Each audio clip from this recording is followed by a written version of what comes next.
Hello friends, आज की इस वीडियो में लेकर आए हैं क्लास 10 से चैप्टर 1 का प्रश्नावली 1.2 का प्रश्न संख्या ये 5 है, पहला 5 है, 6 है और 7 है, जो बहुत ही वीवीआई इम्पोर्टेंट ये वीडियो होने वाला है।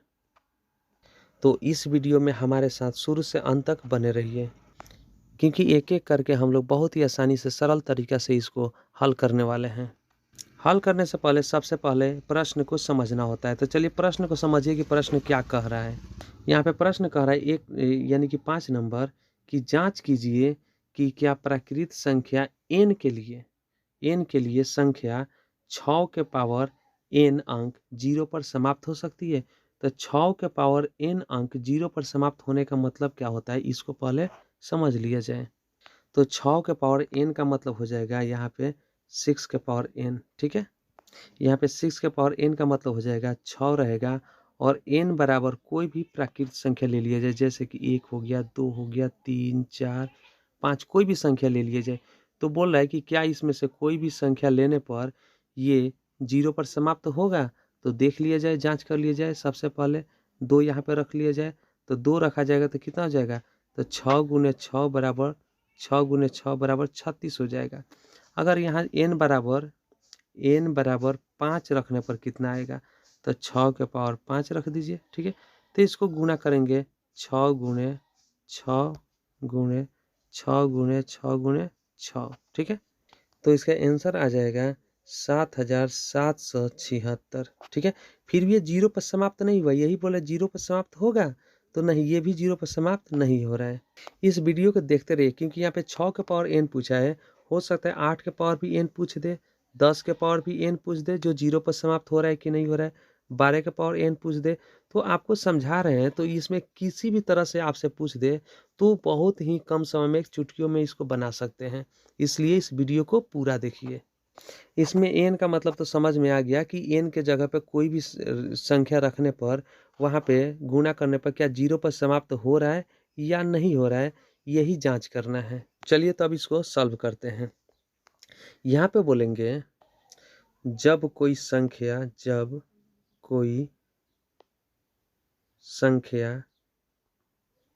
यहाँ पर हो जाएगा जब कोई संख्या, यहाँ जब को हटाकर यदि कर देते हैं, ठीक है। यहाँ पे हो जाएगा यदि कोई संख्या 0 पर, ठीक है, समाप्त होता है, 0 पर होता है, तो उसके अभाज्य गुणनखंड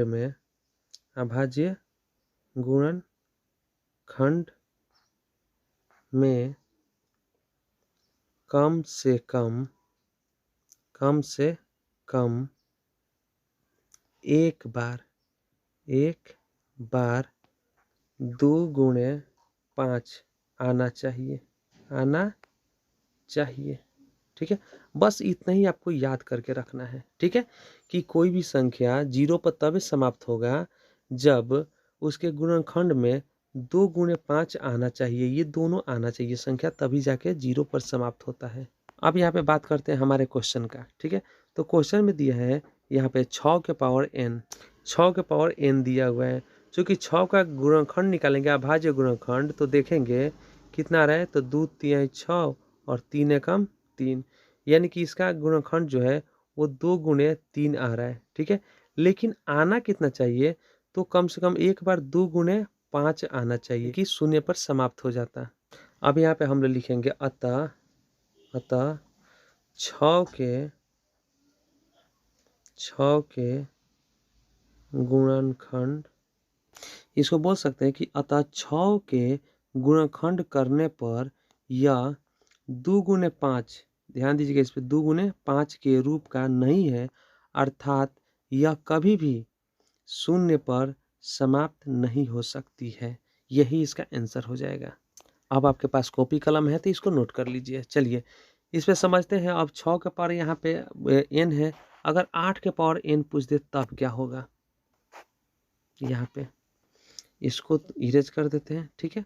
अब यहाँ क्वेश्चन आपके सामने दिया हुआ है, यहाँ पे अब क्या होगा, तो यहाँ पे लिखेंगे 8 का गुणनखंड निकालेंगे सबसे पहले। तो 2 से कटेगा 4 दूना 8, फिर 2 से कटेगा 2 दूना 4, फिर 2 से कटेगा 2 एकम 2, ठीक है। अब यहाँ पे देखेंगे कि क्या 8 इस शर्त को पूरा करता है जो 2 गुने 5 है, तो 2 तो है इसमें लेकिन 5 इसमें नहीं है, अतः यह भी शर्त को पूरा नहीं कर रहा है, शून्य पर यह भी समाप्त नहीं हो सकता है।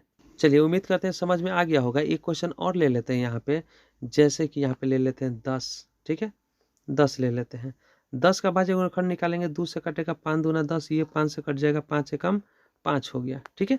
ये 2 गुने 5 मतलब कि ये उस शर्त को पूरा कर रहा है, यानी कि 2 गुने 5 है, अतः यह शून्य पे समाप्त हो सकती है। जैसे अब 10 के पावर n, तो n के जगह पर रख दीजिए कुछ भी 2 रख दीजिए, तो 2 रखने पर कितना हो जाएगा, तो 10 को 2 बार लिखेंगे, 10 गुने 10 बराबर कितना हो जाएगा, 100 हो जाएगा। देखिए यहाँ शून्य पर समाप्त हो गया, ठीक है।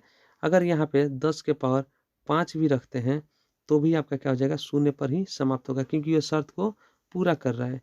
तो यहाँ पे हो जाएगा 10 गुने 10 गुने 10 गुने 10 गुने 10, 5 बार लिखेंगे, क्योंकि 1 पे 5 जीरो अब लिखेंगे, 2 3 4 5, ये भी शून्य पर समाप्त हुआ। उम्मीद करते हैं कि वीडियो आपको समझ में आ गया है, तो लाइक कीजिए, शेयर कीजिए।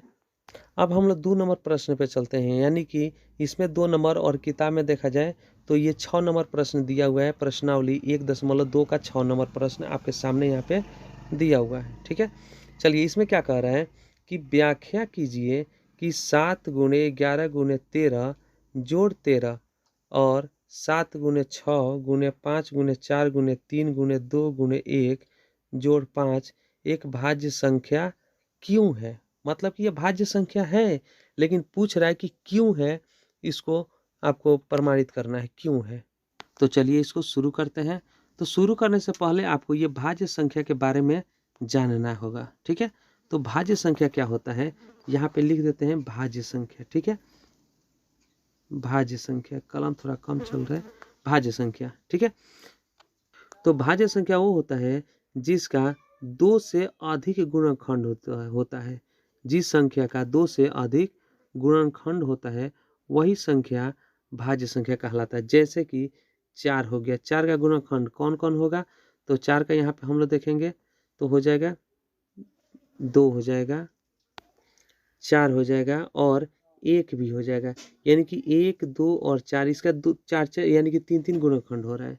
अब इससे पता चल गया होगा कि जिस संख्या का 2 से अधिक गुणनखंड होना चाहिए। 6 का कितना है, 6 1 से कट जाएगा, 2 के पढ़ा में भी आता है, 3 में भी आता है और 6 में भी आता है, तो इसका 4 गुणनखंड हो गया 6 का, तो ये भी क्या हो जाएगा, अभाज्य संख्या। लेकिन अगर देखते हैं हम 5 का, तो 5 1 के पढ़ा में आता है और नहीं तो 5 के पढ़ा में आता है।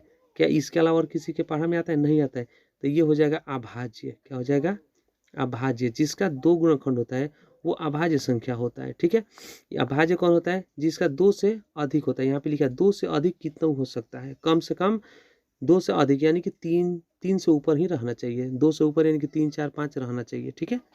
जैसे कि 4 हो गया, 4 का 3 है, इसलिए ये क्या है, भाज्य संख्या है। चलिए भाज्य संख्या तो समझ में आ गया। अब हम लोग क्वेश्चन पे चलते हैं। तो सबसे पहले हम लोग इसको हल करते हैं, ठीक है।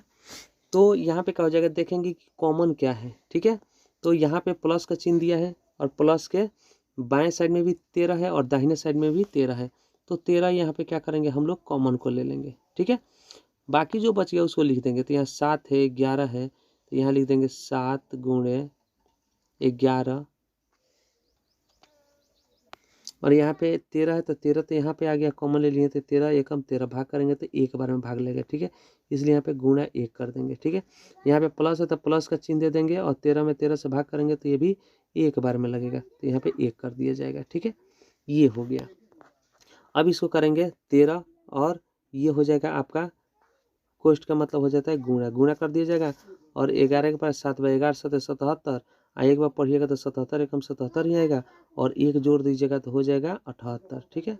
यहाँ पे हो जाएगा 78। अब यहाँ पे आपके सामने हो गया 13 गुणे 78। अब 78 का अभाज्य गुणनखंड निकालेंगे और जांचेंगे इसको, तो हो जाएगा 2 से कट जाएगा, हो जाएगा 3 दूना 6 और 9 दूना 18, फिर 3 से कटेगा, 3 एकम 3 3 त्रिका 9, फिर आपका 13 से कट जाएगा, 13 एकम 13। अब इसको हम लोग लिख सकते हैं, यहाँ 13 है तो 13 लिख दिया जाएगा, और गुणा 78 के जगह पे लिख दिया जाएगा 2 गुणे 3 गुणे 13, ठीक है। तो यहाँ हो जाएगा 2, ये हो गया 2 गुणे 3 गुणे 13 हो जाएगा। अब यहाँ पे देखा गया कि ये सभी संख्याएं जो हमें प्राप्त हुआ है ये सब के सब अभाज्य संख्याएं हैं। क्या है? सब के सब अभाज्य संख्याएं हैं। अतः हम कह सकते हैं कि 7 गुणे 11 गुणे 13 जोड़ 13 ये एक क्या है? भाज्य संख्या है। क्योंकि भाज्य संख्या होने के लिए आपको पता है क्या है, क्या होना चाहिए। तो भाज्य संख्या प्राप्त करने के लिए उसमें सभी अभाज्य गुणनखंड होना चाहिए जो इसमें सब मौजूद है। ठीक है। अब इसी का ये दूसरा प्रश्न जो आपके सामने यहाँ पे दिया हुआ है उसको अब हम लोग हल करेंगे। 7 गुणे 6 गुणे 5 गुणे 4 गुणे 3 गुणे 2 गुणे 1 जोड़ 5 को। ठीक है, ये आपके सामने प्रश्न है। ठीक है, अब इसमें देखेंगे कि कॉमन कौन है इसमें। ठीक है, तो इधर भी 5 है और इधर भी 5 है, तो 5 को हम लोग यहाँ पे ले लेते हैं कॉमन। ठीक है, बाकी जो बच गया उसको यहाँ पे लिख दिया जाएगा। तो क्या बच गया? तो बच गया 7 गुणे 6 गुणे और 5 निकल गया है, तो 5 की जगह पे क्या हो जाएगा? 1, क्योंकि भाग करेंगे 5 से कम 5 एक बार में, तो 1 हो जाएगा। गुणे 4 गुणे 3 गुणे 2 और गुणे 1 हो जाएगा। ठीक है, और यहाँ पे क्या है? +1 है, तो यहाँ पे लिख दिया जाएगा +1, उसके जगह पर हो जाएगा आपका +1, तो यहाँ पे लिख दीजिए +1। ठीक है, अब यहाँ पे हो जाएगा 5 का 5 हो गया, ये 5 है तो 5 का 5 हो गया, और यहाँ पे ये कोष्ठ का मतलब क्या हो जाएगा? गुणा, गुणा का चिन्ह दे दिया जाएगा यहाँ पे, और ये सब में क्या किया जाएगा? गुणा कर दिया जाएगा। गुणा किया जाएगा तो यहाँ पे आ जाएगा 1008, 1008 आ गया, और यहाँ +1 है तो +1 यहाँ पे कर दीजिए, तो यहाँ पे हो जाएगा 5 गुणे 1009 हो जाएगा। ठीक है, 1009 हो जाएगा। कह सकते हैं जो अभाज्य संख्याओं का गुणनफल है, जो अभाज्य संख्याओं का गुणनफल है, गुणनफल है, गुणनफल है। इसलिए हम कह सकते हैं कि ये सभी संख्याएं जो दिया हुआ है ये क्या है? भाज्य संख्याएं हैं। क्या है? भाज्य संख्याएं। ये हो गया इसका आंसर। अब हम लोग चलते हैं आखिरी प्रश्न जो दिया हुआ है आपके सामने यहाँ पे है। दे रहा है कि किसी खेल के मैदान में चारों ओर एक वृत्ताकार पथ है, चारों ओर एक वृत्ताकार पथ है। इस मैदान का एक चक्कर लगाने में सोनिया को 18 मिनट समय लगता है। कितना लगता है? 18 मिनट यहाँ पे समय लगता है। जबकि उसी मैदान को एक चक्कर लगाने में रवि को 12 मिनट का समय लगता है।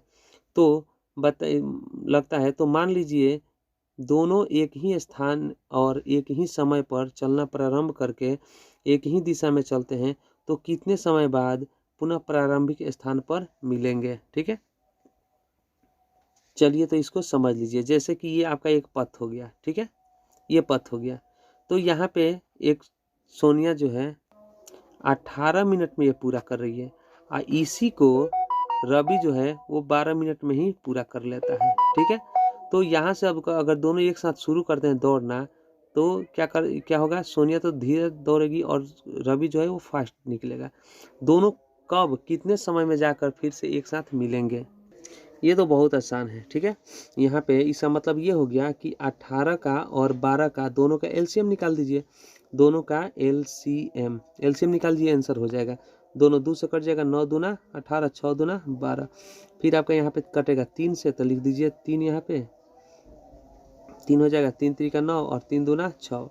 अब नहीं कटेगा, अब गुना करेंगे तो हो जाएगा 2 गुणे 3 गुणे 3 गुणे 2, तो हो जाएगा 2 3 6 6 3 18, 18 दूना 36, यानी कि 36 मिनट बाद फिर वो मिलेंगे। यही आपका आंसर हो गया।